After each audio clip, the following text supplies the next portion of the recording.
Hello friends, welcome to my YouTube channel. সকলোকে স্বাগতম জনাইছোঁ। আজি আমি ডেইলি লাইফত দি যোৱা কিছুমান জিকে কুৱেশ্যন এনচাৰ আপোনালোকৰ ওচৰত লাভ কৰিছোঁ। নম্বৰ 1, ভাৰতৰ প্ৰথম মহাকাশচাৰী কোন? A Kiran Kher, B Ravish Malhotra, C Rakesh Sharma, D ওপৰৰ এটাও নহয়। শুদ্ধ উত্তৰ হ'ব option number C Rakesh Sharma.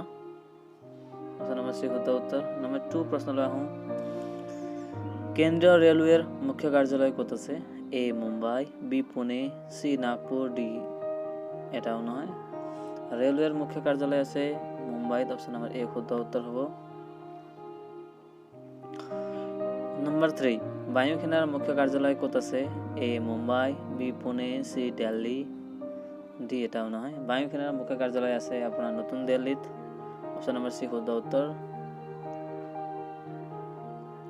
Question number 4, ISRO ইছৰোৰ সম্পূৰ্ণ নাম কি? সম্পূৰ্ণ ৰূপ কি?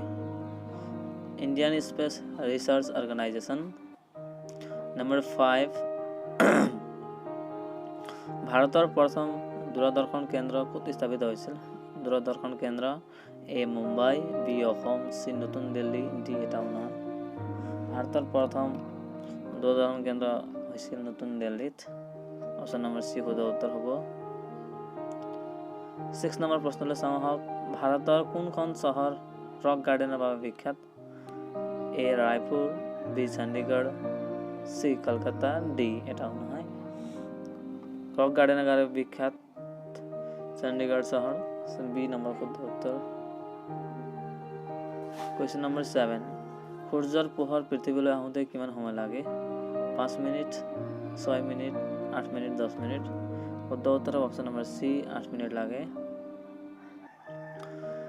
কুৱেশ্যন নম্বৰ 8, কোনখন মোগল সম্ৰাটে তাজমহল সাজিছিল? ঔৰংজেবে, হুমায়ুনে, শাহজাহানে, আকবৰে। অপশ্যন নম্বৰ চি শুদ্ধ উত্তৰ। শাহজাহানে তাজমহল সাজিছিলে। গৌতম বুদ্ধৰ জন্ম ক'ত হৈছিলে? A Lumbini, B Gaya, C Bihar, D এটাও নহয়। ইয়াৰ শুদ্ধ উত্তৰ হ'ব option number A Lumbini. Lumbini ক'ত আছে? লুম্বিনী নেপালত আছে। কুৱেশ্যন নম্বৰ 10, তানসেন কাৰ দৰবাৰৰ বিখ্যাত কবি আছিল? তানসেন আকবৰৰ বিখ্যাত কবি আছিল। ভাৰতৰ প্ৰধানমন্ত্ৰী হ'ল ৰাজ্যৰ মুৰব্বী এ, বি সংসদৰ মুৰব্বী, চি লোকসভাৰ মুৰব্বী, ডি চৰকাৰৰ মুৰব্বী। ভাৰতৰ প্ৰধানমন্ত্ৰী হ'ল চৰকাৰৰ মুৰব্বী। অপশ্যন নম্বৰ ডি শুদ্ধ উত্তৰ। কোনখন দেশৰ সংবিধান দীঘলীয়া? প্ৰায় সকলো দেশতকৈ ভাৰতৰ সংবিধানখন দীঘলীয়া। শুদ্ধ উত্তৰ হ'ব ডি অপশ্যন নম্বৰ ডি শুদ্ধ উত্তৰ। ভাৰতৰ সংবিধান হ'ল সকলো সংবিধানৰ ভিতৰত দীঘল। ভাৰতীয় জাতীয় পতাকাখনৰ দিগ আৰু প্ৰস্থৰ অনুপাত কিমান? জাতীয় পতাকাৰ দিগ আৰু প্ৰস্থ 2:1, 3:2, 3:4, 5:3। শুদ্ধ উত্তৰ অপশ্যন নম্বৰ বি 3:2। ভাৰতৰ উচ্চতম ন্যায়ালয় ক'ত আছে? A Mumbai, B Pune, C Delhi, D এটাও নহয়। শুদ্ধ উত্তৰ হ'ব নতুন দিল্লী। অপশ্যন নম্বৰ চি শুদ্ধ উত্তৰ। ভাৰতীয় সংবিধান কেতিয়াৰ পৰা বলবৎ কৰা হয়? ভাৰতীয় সংবিধান ভাৰতত কেতিয়াৰ পৰা বলবৎ হয়? 26 জানুৱাৰী 1950 চনৰ পৰা ভাৰতত বলবৎ হয়। কুৱেশ্যন নম্বৰ 16, এজন মানুহে কিমান বছৰ বয়সত লোকসভাৰ সদস্য হ'ব পাৰে?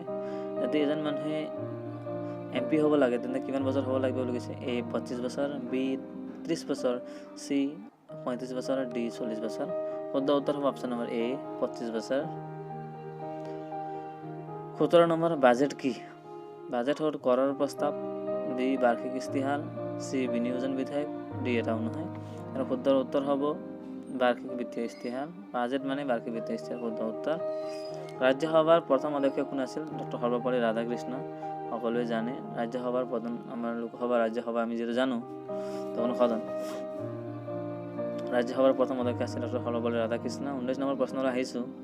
ভাৰতৰ সৰ্বোচ্চ অসামৰিক বঁটাটো কি?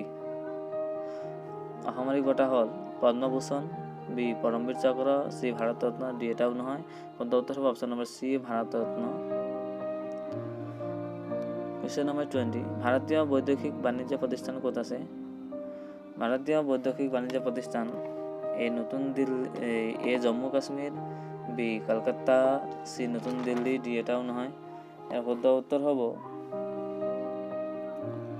নতুন দিল্লী। অপশ্যন নম্বৰ চি শুদ্ধ উত্তৰ। 21 নম্বৰ প্ৰশ্নলৈ আহিছোঁ। আমাৰ দেশৰ ৰাষ্ট্ৰীয় প্ৰতীকটোত কেইটা জন্তু আছে? ৰাষ্ট্ৰীয় প্ৰতীক যে এটা সিংহৰ নিচিনা আপুনি প্ৰতীক দেখা পায়, সেই প্ৰতীকটোত কেইটা সিংহ আছে? 6টা, 7টা, 8টা, 4টা। শুদ্ধ উত্তৰ হ'ব 6টা জন্তু আছে, তাত 6টা। ভাৰতৰ কোনটো নগৰে সৰ্বাধিক আয়কৰ দিয়ে? মুম্বাই, পুনে, নতুন দিল্লী, এটাও নহয়। ইয়াৰ শুদ্ধ উত্তৰ হ'ব মুম্বাই। মানে মুম্বাই চহৰৰ পৰা আপোনাৰ আটাইতকৈ টেক্স আহে আৰু চৰকাৰক মুম্বাই আটাইতকৈ টেক্স বেছি দিয়ে, মুম্বাই চহৰ। কুৱেশ্যন নম্বৰ 23, প্ৰেম ভাটিয়া বঁটা কিহৰ লগত জড়িত? প্ৰেম ভাটিয়া বঁটা এ সাহিত্য, বি খেল জগত, চি সংবাদ সেৱা, ডি এটাও নহয়। প্ৰেম ভাটিয়া বঁটা হ'ল সংবাদ সেৱাৰ লগত জড়িত, সাংবাদিকসকলক এই বঁটা দিয়া হয়। বংকিম চন্দ্ৰ চেটাৰ্জী কোন ভাষাৰ বিখ্যাত পণ্ডিত? বংকিম চন্দ্ৰ চেটাৰ্জী হ'ল এ হিন্দী, বি মাৰাঠী, চি অসমীয়া, ডি বাঙালী। বংকিম চন্দ্ৰ চেটাৰ্জী বঙালী ভাষাৰ বিখ্যাত পণ্ডিত। সূৰ্যৰ ৰশ্মিত কি ভিটামিন পোৱা যায়? সূৰ্যৰ ৰশ্মিত ভিটামিন ডি পোৱা যায়। প্ৰিয় বন্ধুসকল, যদি ভিডিঅ'টো ভাল লাগিছে তেনেহ'লে প্লিজ চেনেলটো ছাবস্ক্ৰাইব কৰি ওচৰত থকা বেল আইকন প্ৰেছ কৰিব নাপাহৰিব। এনেকুৱা ধৰণৰ ভিডিঅ' আপোনালোকে পাই থাকিব। থেংকছ ফৰ ৱাচিং।